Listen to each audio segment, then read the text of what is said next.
ویسے تو سب ہم مسلمان ہیں، قرآن کو مانتے ہیں، حدیث شریف کو مانتے ہیں، لیکن جب تصوف کے اندر انسان آتا ہے تو اس کا تعلق اللہ کے ساتھ صرف برائے نام نہیں رہتا، اس کے لیے عبادات کرنا کوئی بوجھ نہیں رہتا، بلکہ اس کا اللہ کے ساتھ ایسا تعلق قائم ہو جاتا ہے کہ اللہ کا ذکر کرنا اس کو دنیا اور اس میں موجود ہر چیز سے زیادہ اچھا لگنے لگ پڑتا ہے۔ میاں صاحب یہ بتائیں کہ آپ صلی اللہ علیہ وسلم کی اپنی حیات طیبہ جو ہے، آپ 40 سال تک غار حرا میں جاتے رہے ہیں، تو یہ ارشاد فرمائیں کہ آپ کی حیات طیبہ سے ہمیں کیا سبق ملتا ہے، یا آپ کے کچھ اس پہ کلام بھی ہیں تزکیہ نفس پہ، کیا فرماتے ہیں؟ بسم اللہ الرحمن الرحیم۔ بہت شکریہ۔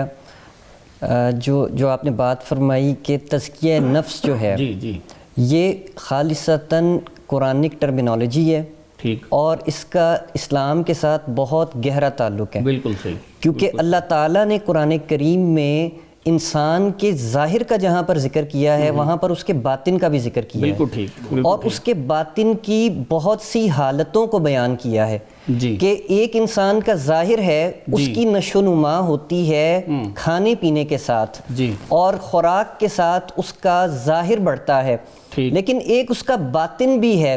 کہ جو اس کا نفس ہے اور اس کا قلب ہے، بالکل، اگر وہ اپنے نفس کو پاک کر لے گا اور نفس کو پاک کر کے اللہ کا قرب حاصل کر لے گا تو وہ اللہ کی بارگاہ میں کامیابی حاصل کر لے گا، اور اسی پاکیزگی کا دوسرا نام تصوف ہے، بالکل ٹھیک، اور نفس کی جو حالات بیان کیے گئے قرآن کریم کے اندر کہ ایک نفس امارہ ہے، کہ جب نفس امارہ ہوتا ہے انسان کا تو اس کے لیے گناہ بہت آسان ہوتے ہیں، برائی کا حکم کرتا ہے، برائی کا حکم بھی کرتا ہے، اور جس کا نفس امارہ ہو اس کو گناہ میں کوئی ملامت محسوس نہیں ہوتی، بالکل ٹھیک، اور ایک اور مقام پر اللہ تعالیٰ نے سورہ قیامہ میں فرمایا وَلَا أُقْسِمُ بِالنَّفْسِ اللَّوَّامَةِ، بالکل ٹھیک، کہ اللہ جو انسا ہے نفس لوامہ کی قسم کھاتا ہے، اس لیے کہ نفس لوامہ پر جب انسان آتا ہے تو اس کے عروج کی منازل کی ابتدا ہوتی ہے، بالکل ٹھیک، کیونکہ جب نفس لوامہ بن جاتا ہے تو انسان جو ہے جب کوئی گناہ کرنے لگتا ہے تو اس کو وہ ملامت کرتا ہے کہ تم یہ گناہ نہ کرو، یہ بری چیز ہے، صحیح، اور پھر جب اس سے بھی آگے بڑھتا ہے تو پھر نفس مطمئنہ کے درجے پر وہ پہنچ جاتا ہے، بالکل، اور جب نفس مطمئنہ پر پہنچتا ہے تو یہ وہ درجہ ہے کہ جہاں پر اس کے لیے اللہ کی عبادت، نبی کریم صلی اللہ علیہ وسلم کا فرمان مبارک اور ہر نیک عمل اور اچھا اخلاق کرنا بہت آسان ہو جاتا ہے، صحیح، تو تصوف جو ہے وہ بنیادی طور پر انسان کو ان مراحل سے گزار کر نفس مطمئنہ کے درجے پر لے جانے کا نام ہے، بالکل ٹھیک، اور پھر اللہ تعالیٰ نے فرمایا کہ الا بذکر اللہ تطمئن القلوب، کہ اگر آپ نے اپنا باطن، اپنا قلب پاک کرنا ہے، وہ کرنا کس طریقے سے ہے، تو اس کا ایک ہی طریقہ ہے، اور وہ طریقہ ہے کہ اللہ کا ذکر زیادہ سے زیادہ کیا جائے، اور نبی کریم صلی اللہ علیہ وسلم آپ کی حیات مبارکہ جو آپ نے سوال بھی پوچھا کہ اگر تو صرف اور صرف قرآن کافی ہوتا تو قرآن کو نازل کر دیا جاتا، ہر بندہ اس کو پڑھ کر اسی طرح سے منازل طے کرتا جاتا، لیکن اللہ تعالیٰ نے فرمایا کہ نہیں، میرے نبی کا قرب اور ان کی صحبت ایک ایسی چیز ہے کہ جو تمہیں منازل طے کروائے گی، اللہ کے قریب لے کر جائے گی، اور جو جتنا نبی کریم صلی اللہ علیہ وسلم کے قریب ہوا اللہ تعالیٰ نے اس قرب کی برکت سے اس کو اتنا ہی بڑا انعام عطا فرمایا، تو یہ نبی کریم صلی اللہ علیہ وسلم، اور آپ نے فرمایا جیسا کہ آپ نے بھی اشارہ فرمایا کہ آپ نے حدیث مبارکہ میں فرمایا کہ انسان کا جسم جو ہے اس کے اندر ایک ٹکڑا ہے، گوشت کا ایک لوتھڑا ہے، اگر وہ پاک ہو جائے تو انسان کا سارا بدن پاک ہو جاتا ہے، اسی طرح ہی اس کا باطن بھی جو ہے، جو اس کا قلب ہے، اگر پاک ہو جائے، اللہ کے ذکر سے منور ہو جائے تو اس کا باطن بھی اسی طریقے سے پاک ہو جایا کرتا ہے،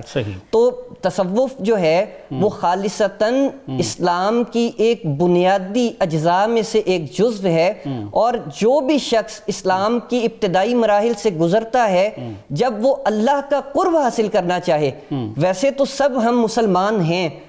قرآن کو مانتے ہیں، حدیث شریف کو مانتے ہیں، لیکن جب تصوف کے اندر انسان آتا ہے تو اس کا تعلق اللہ کے ساتھ صرف برائے نام نہیں رہتا، صحیح۔ اس کے لیے عبادات کرنا کوئی بوجھ نہیں رہتا، بلکہ اس کا اللہ کے ساتھ ایسا تعلق قائم ہو جاتا ہے کہ اللہ کا ذکر کرنا اس کو دنیا اور اس میں موجود ہر چیز سے زیادہ اچھا لگنے لگ پڑتا ہے۔ اللہ کا حکم ماننا یہ اسے تمام چیزوں سے زیادہ محبوب ہو جاتا ہے۔ وہ اس بات کا انتظار کرتا ہے کہ کب نماز کا وقت ہو میں اللہ کی بارگاہ میں سجدہ ریز ہو جاؤں، اس کے بعد اگلے وقت کا انتظار کرتا ہے۔ اس کے علاوہ وہ دوسری نفلی عبادات، اس کے دل کی یہ تمنا ہوتی ہے کہ میں اللہ کے ذکر کسی طریقے سے بھی ہو، خواہ ذکر صرف یہ نہیں ہے کہ آپ زبان سے بولتے جائیں، بلکہ صوفیاء کا یہ طریق ہے کہ خدمت خلق بھی اللہ کا ایک قسم کا ذکر ہے۔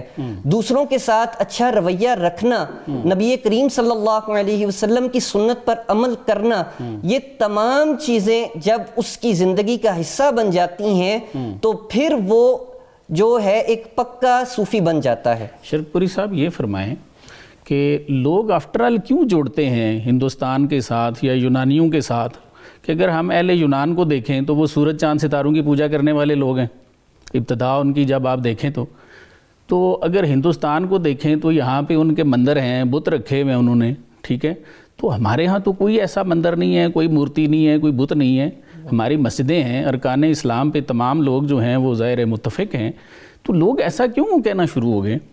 دیکھیں، ایک تو آپ نے ڈاکٹر صاحب نے بھی اشارہ کیا کہ ایک تو لوگوں کے اندر جو بغض اور عناد ہے یہ بھی اس کی ایک بہت بڑی وجہ ہے، اور دوسرے نمبر پہ اگر یہ کہا جائے کہ ہندوازم کے اندر اگر وہ کوئی ایسی ان کے اندر پریکٹسز ہیں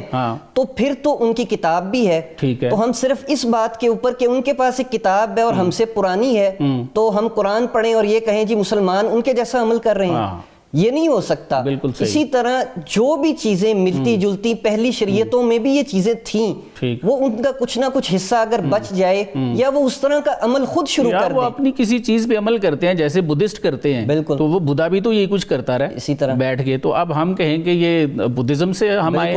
اس کو ظاہری طور پر اس کی صرف اور صرف شکل کو دیکھ کر یہ اعتراض کرنا یہ سراسر کم علمی بھی ہے اور میرے خیال کے اندر یہ جہالت بھی ہے۔ تو ہمیں ان چیزوں کو چھوڑ کر صوفیاء کی بڑی خدمات کو دیکھنا چاہیے کہ نہ صرف بر صغیر کے اندر بلکہ پورے عالم اسلام کے اندر جتنی خدمات صوفیاء نے انجام دی ہیں کسی اور طبقے نے انجام نہیں دی ہیں۔ آپ صلی اللہ علیہ وسلم کی اگر اپنی مثال آپ لیں تو غار حرا میں آپ 40 سال تک رہے ہیں، اس پہ کچھ ارشاد فرمائیں، اس میں کیا حکمت تھی؟ بالکل،